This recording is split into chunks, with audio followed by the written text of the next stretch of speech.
রাজধানীর বনেদি দুর্গাবাড়িতে হলো নবগ্রহ যজ্ঞ। গ্রহের অশুভ প্রভাব মুক্ত করতে এই নবগ্রহ যজ্ঞের আয়োজন করা হয় মেডিকেল অ্যাস্ট্রোলজি রিসার্চ ফ্রেটার্নিটি এই যজ্ঞের আয়োজন করে। নবগ্রহ যজ্ঞের অনুষ্ঠানে উপস্থিত ছিলেন রাজ্য বিধানসভার মুখ্য সচেতক বিধায়িকা কল্যাণী রায়। এছাড়াও উপস্থিত ছিলেন জ্যোতিষ শাস্ত্রে বিশ্বাসী ভক্তরা। বৈদিক মন্ত্রোচ্চারণের মাধ্যমে নিজেদের মঙ্গল কামনায় আহুতি দেওয়া হয় যজ্ঞে।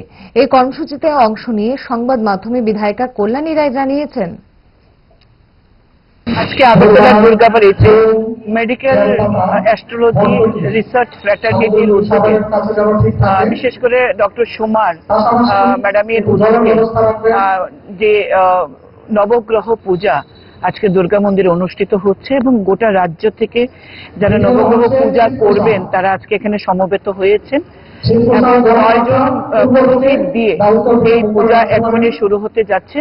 আমরা মঙ্গল প্রদীপ প্রজ্বলন করে অনুষ্ঠানের আনুষ্ঠানিক উদ্বোধন করেছি এবং আপনার এখানে গীতা যজ্ঞ হবে, আরো অনেক অনুষ্ঠান সারা দিন ব্যাপী চলবে।